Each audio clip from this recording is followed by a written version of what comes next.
What's going on, everyone? August 4th is the first day that LeBron James becomes extension eligible, and he could sign a 2-year extension up to about $97 million.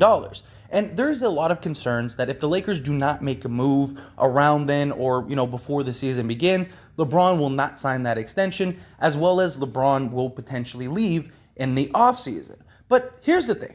When it comes to LeBron James, he is playing at an elite talent still. He's still top 5 in the league, which is insane because he's going into his 20th season. He's going to be 38 years old. And if he's able to maintain that this year, it's unprecedented. He's going to pass Kareem Abdul-Jabbar for the all-time scoring title, which is going to be amazing to see in a Lakers jersey nonetheless. History in the making, all of that. You're looking at a guy that is an all-time great, arguably the greatest player ever, all of that stuff.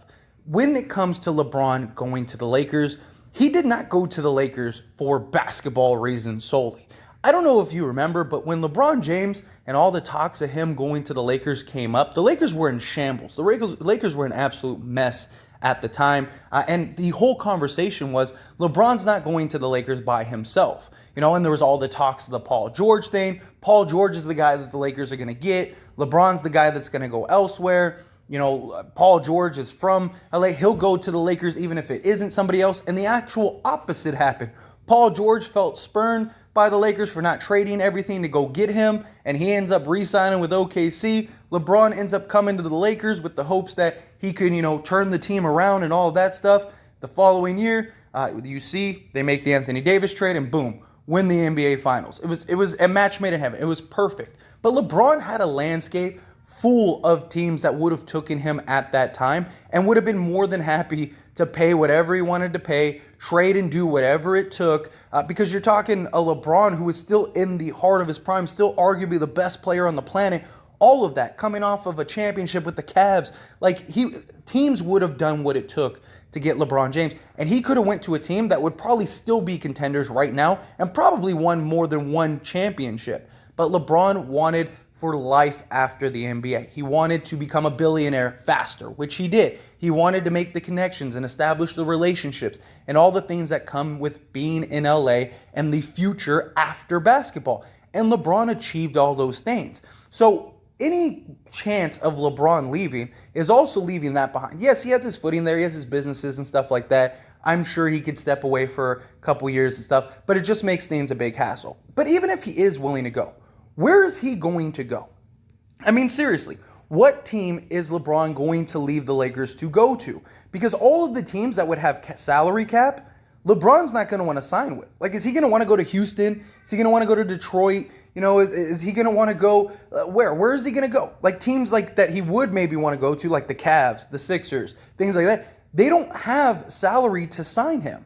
And LeBron James isn't going to take a veteran minimum or a taxpayer mid-level exception or something like that. That would destroy his legacy. And LeBron is very big on his legacy. He's very big on wanting to be considered the GOAT, all of that stuff. You can't say you're a top 5 player and the greatest player ever and then go to a team and sign a vet minimum deal. That's never happened before. And LeBron himself has said he'll never take that. He'll take a pay cut, but he's not going to take, a $90 million pay cut. It's ridiculous. So any team that he would want to go to would have to trade for him. And at that point, he would be 39 years old. How long is he going to continue to be an elite level player? Best case scenario, you're praying on everything that maybe 4 to 6 years. But now you're talking he's 45 years old when his contract expires. And I'm not saying LeBron can't. We haven't even started to see a decline in LeBron. So it's always possible. But what team is going to say LeBron is our missing piece, we'll trade whatever it takes to go get him and not blow up their roster, still remain contenders, and give the Lakers assets that they would want? Because you got to understand, the Lakers, they're not just going to trade him for Kevin Love and it's like, okay, cool, thanks. Now we got a bad contract in Kevin Love. No, the Lakers would have an opportunity to say yes or no to any trade. And on top of that, any team, let's say he wants to go back to the Cavs. One, would they want him on the Cavs now? That young team that LeBron's probably going to want to blow up in order to win a championship immediately? No. And if they would, who are they going to trade?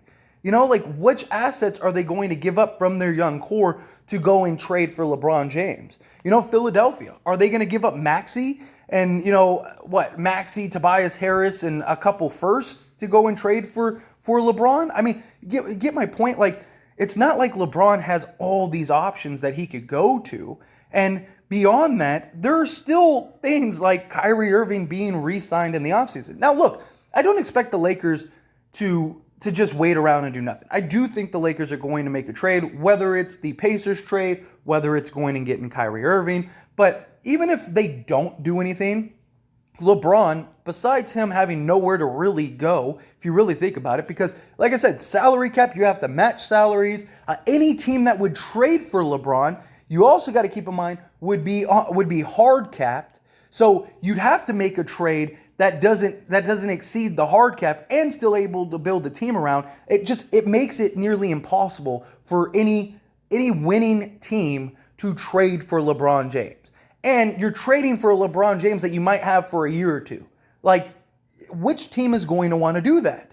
And when you're the Lakers, you'd have all of Westbrook's money, all of LeBron's money coming off the book. You'd have $80 to $100 million.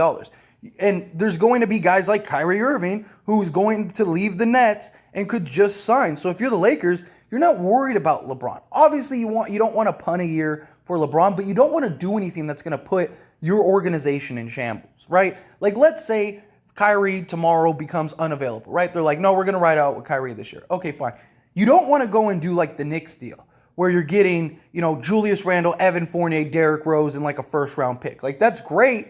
Okay, great. But all the contracts are 4-year contracts. So now you're in a Luol Deng and Timothy Mozgov situation all over again. You got a bunch of bad contracts. LeBron James might leave in that case because he's like, there's no salary to make the team better. Like, we have a bunch of role guys that suck. Like, I'm leaving. I'm out. And, he might do something drastic just to get out. And now you're stuck with Julius Randle. You're probably trading Anthony Davis. You're basically a tanking team with a bunch of bad contracts at that point, and you're hoping you could get something back for Anthony Davis and maybe something back for LeBron, but you're doomed. You're doomed. And I don't want to see the Lakers trade Russell Westbrook just for that sake, just to get rid of him to make LeBron happy. LeBron made the decision. LeBron wanted Westbrook. You deal with it. You live with it. You made those choices. You got to deal with it for a year, make it work, figure it out. If that's what ends up happening, that's what ends up happening. I don't want to see the Lakers do something that's going to ruin their entire future because LeBron's upset that he made a decision and it didn't work out. Like, that's tough. We shouldn't even have done that. We had DeMar DeRozan and Buddy Hield, and you wanted Westbrook, and guess what? You got him. So now you're going to have to work it out. Be patient. We're trying to work on Kyrie. If we can't get Kyrie this year, we'll sign him next year. And I don't believe LeBron James was going to sign the extension regardless. Just because LeBron, I do think, will leave the Lakers at some point. But it's either going to be go play with his son for a year or two or go retire and sign a 1-year deal with the Cavs. That's the only way I see him leaving the Lakers. Because if he wants to really go play with the son, that's not till 2025. So you still have some time, and he's probably going to play until then, and maybe beyond that, and go to the Cavs and retire as a Cavs. Like, I still believe LeBron probably has about another 5 years in the NBA. That doesn't mean he'll be top 5. That doesn't mean he'll be elite. But he is so smart, so skilled that even as he starts to decline, his shot has improved. He is such a great passer. He'll be able to just kind of play point guard for many years, just being that guy that's just the facilitator, that's just the impact player. He's so smart and creative. He'll get 20 points a game, 15 points a game, just, on rebounds and just knowing where the ball is, just being able to read the defense, stuff like that. Like, he's a guy that he'll be effective for quite some time. Again, not saying he's going to be top 5 forever, but he's a guy that could play. I could see him playing into his 40s and still averaging like 15 to 20 a game just because he's that skilled. His defense obviously is going to continue to decline. He's not going to have like the big highlight dunks and stuff, but he could be a guy that as his shot continues to improve, you could see him just kind of running the point for a team, something like that. That is likely going to be the case. And so I think LeBron never was going to sign that extension, very likely, unless the year 2 is like a player option, then maybe. Maybe he signs the extension. Realistically, whether it's an extension or not, he's doing 1+1s for the rest of his Laker tenure. Like, same thing he did with the Cavs, he's going to do with the Lakers because he's going to want to be able to get out when he can get out so he could go play with the son or do whatever. And the Westbrook situation, it didn't work. The Lakers are trying to do the Westbrook situation. If you can't get Kyrie, go and do the Pacers deal. Problem is that kind of, unless LeBron takes a pay cut, that basically ruins Kyrie Irving coming because you'd have Buddy Hield on $22 million. You got to sign an extension with LeBron. I don't think LeBron's signing an extension regardless, even if they do the Miles Turner